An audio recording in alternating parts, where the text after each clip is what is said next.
અમદાવાદમાં સાબરમતીના અજય સ્ટેન્ડ પર શહેરનું પ્રથમ વૃક્ષ સંકલિત ગ્રીન બસ શેલ્ટર તૈયાર કરવામાં આવ્યું છે।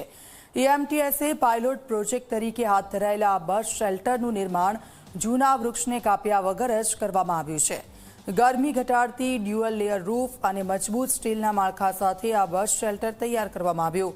ઉપરાંત સેન્ટરમાં રિસાયકલ સી એન્ડ ડી વેસ્ટમાંથી બનાવેલા પેવર બ્લોકનો ઉપયોગ કરવામાં આવ્યો છે।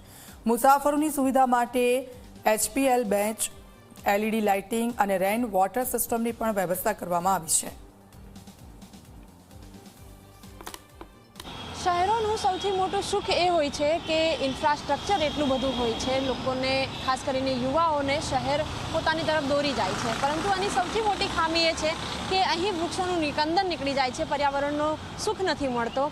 અને અત્યારે હાલ હું અમદાવાદ શહેરમાં જ જે અચેર એએમટીએસ સ્ટેન્ડ છે ત્યાં બેઠી છું। આપ જુઓ કે એક નવું બસ સેન્ટર અહીં તૈયાર કરવામાં આવ્યું છે કે જ્યાં પ્રકૃતિની મજા પણ માણી શકાય।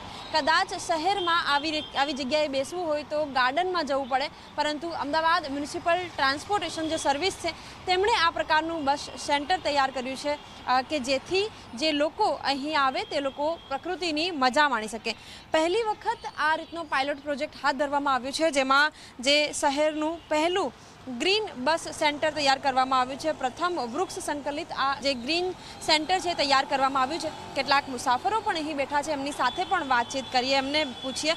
અચ્છા, બીજા પણ એએમટીએસના સ્ટેન્ડ હોય છે, અહીં બેઠા છો, કેવો આનંદ મળે છે? બહુ સરસ બેન આનંદ મળે છે। આવા બસ સ્ટોપ હોવા જ જોઈએ, દરેક જગ્યાએ આવા બસ સ્ટોપ બનશે તો સારામાં સારું રહેશે બેન। બિલકુલ એવું લાગે છે કે ઉનાળામાં રાહત મળી રહેશે, કારણ કે ગરમી બહુ હોય છે। થાકેલો માણસ બી શાંતિથી બેસી શકે ને એના માટે સારું જ છે। ઉનાળામાં જ્યારે ગરમીમાં બેસીશું તો એટલી બધી ગરમી નહીં લાગે? ના, નહીં લાગતી એટલી બધી ગરમી। ઉનાળામાં બેસીએ તો આ છાડના લીધે છાંયડો ને એવું સારું રહે છે।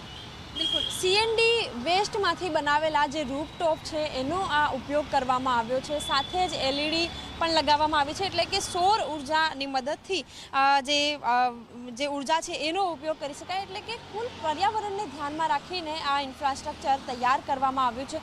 સૌથી મહત્ત્વની વાત એ છે કે સરકારી રિપોર્ટ આ વર્ષે જે પ્રમાણે આવ્યો છે, એક વ્યક્તિને પોતાના જીવનકાળ દરમિયાન 400થી વધુ વૃક્ષોની જરૂર પડે છે, ઓક્સિજનની એટલી જરૂર પડતી હોય છે, પરંતુ એની સામે જે 300 જેટલા વૃક્ષોની ઘટ છે। પરંતુ આ રીતે જો ડેવલપમેન્ટ કરવામાં આવશે, સરકાર પણ આ રીતે જો ભાર આપશે તો નિશ્ચિત રૂપે પર્યાવરણને બચાવી શકાશે।